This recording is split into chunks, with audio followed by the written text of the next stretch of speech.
గాంధీ గారు ఒక స్టేట్మెంట్ ఇచ్చారు. ఆ స్టేట్మెంట్ కు అందరు కట్టుబడి ఉండాలి.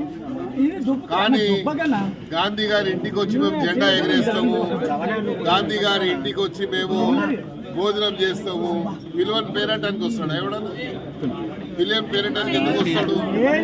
కాబట్టి గాంధీ గారి అనుమతి లేకుండా ఎవరింటికైనా, గాంధీ అనే కాదు, గాంధీ అనే కాదు, ఇంకెవరైనా పర్లేదు, ఎవరైనా ఇంటికి వెళ్ళాలంటే ఆ ఇంటిలో ఉన్నటువంటి ఓనర్ యొక్క అనుమతి అవసరం.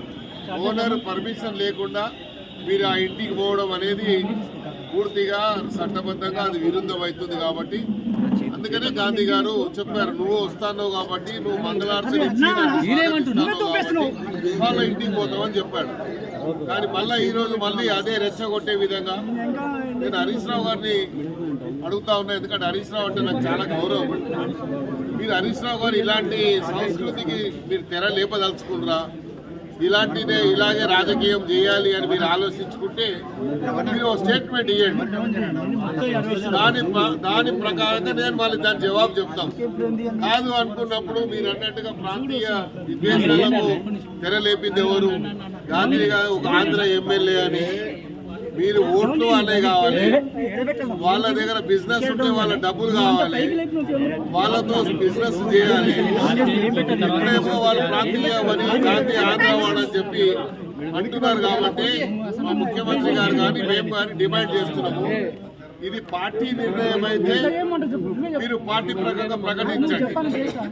మీరు రాష్ట్ర ప్రజలకు అన్కండిషనల్ గా, రెండు రాష్ట్రాల ప్రజలకు అన్కండిషనల్ గా అపాలజీ చెప్పండి. లేదు ఇది వ్యక్తిగతంగా కౌశిక్ రెడ్డి ఇచ్చిండు, కౌశిక్ రెడ్డి స్టేట్మెంట్ అయితే కౌశిక్ రెడ్డి సస్పెండ్ చేయమని డిమాండ్ చేస్తున్నాం.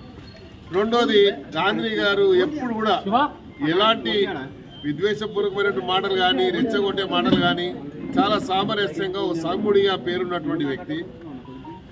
అలాంటి వ్యక్తి మీద ఇలాంటి అనుచితమైనటువంటి వాక్యాలు మాట్లాడడం కానీ, అలాంటి వ్యక్తిని రెచ్చగొట్టే విధంగా మాట్లాడారు. కాబట్టి ఆయన రెచ్చిపోయి మాట్లాడారు తప్ప ఆయన ఎక్కడ కూడా అన్పార్లమెంటరీ వాడలేదు.